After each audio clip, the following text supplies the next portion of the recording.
बदर इस्लाम के इतिहास की पहली बड़ी और निर्णायक लड़ाई मानी जाती है, जो 17 रमजान 2 हिजरी 13 मार्च 724 ईस्वी को मदीना से लगभग 130 किलोमीटर दक्षिण पश्चिम में बदर नामक स्थान पर लड़ी गई थी।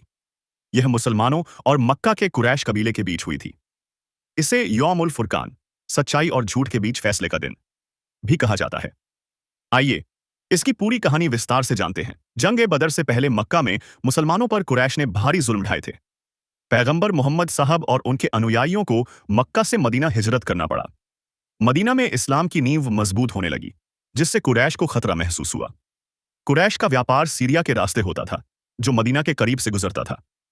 मुसलमानों ने इस व्यापारिक मार्ग पर नजर रखना शुरू किया, जिससे कुरैश और चिढ़ गए।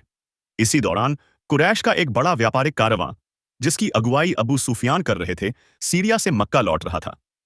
यह कारवां बहुत मूल्यवान था, जिसमें लगभग 50,000 दीनार की संपत्ति थी। पैगंबर मोहम्मद साहब को खबर मिली कि यह कारवां मदीना के पास से गुजरेगा। इसे रोकने या उसकी संपत्ति जब्त करने की योजना बनाई गई, क्योंकि मक्का में मुसलमानों की छोड़ी गई संपत्ति को कुरैश ने पहले ही हड़प लिया था। अब्बू सुफियान को इसकी भनक लग गई और उसने मक्का से मदद मांगी। मक्का में अब्बू झल ने इसे मौके के रूप में देखा और मुसलमानों को सबक सिखाने के लिए एक बड़ी सेना तैयार की। हालांकि अब्बू सुफियान ने कारवां को सुरक्षित दूसरी राह से मक्का पहुंचा दिया, लेकिन अब्बू झल ने फिर भी जंग का फैसला किया। पैगंबर मोहम्मद साहब ने मदीना में अपने सहाबियों से सलाह मशविरा किया। शुरू में योजना कारवां को रोकने की थी, लेकिन अब कुरैश की सेना से टक्कर की बात आई। कुछ सहाबी इस बड़े टकराव के लिए तैयार नहीं थे, लेकिन हजरत अबू बकर, हजरत उमर और हजरत मिकदाद जैसे प्रमुख सहाबियों ने पूरा साथ देने का वादा किया। अंततः पैगंबर मोहम्मद ने अल्लाह से दुआ मांगी और जंग के लिए निकल पड़े।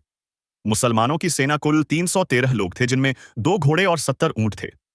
हथियार बेहद कम थे और ज्यादातर सैनिक पैदल थे।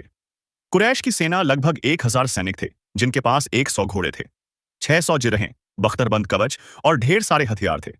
संख्या और साजो सामान में मुसलमान बहुत पीछे थे, लेकिन उनका हौसला और ईमान मजबूत था। बदर एक पानी के कुएं के पास का इलाका था,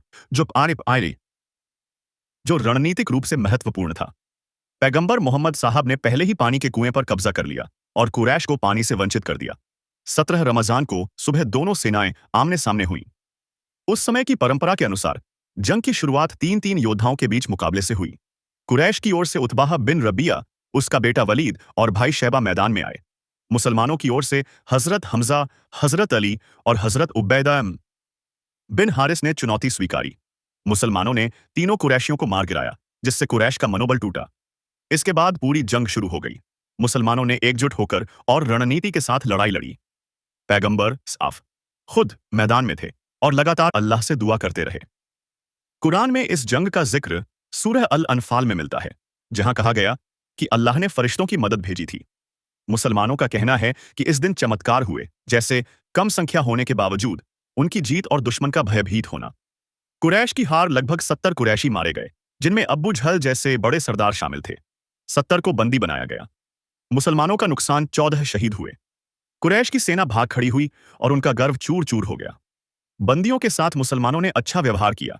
कुछ को फिरौती देकर छोड़ा गया और कुछ को मदीना में पढ़ाई लिखाई सिखाने की शर्त पर आजाद किया गया।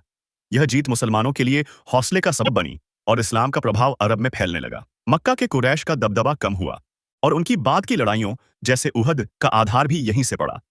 जंग बदर ने दिखाया कि संख्या या हथियारों से ज्यादा विश्वास और एकता मायने रखती है। कुरान में इस जंग को अल्लाह की मदद का सबूत बताया गया है,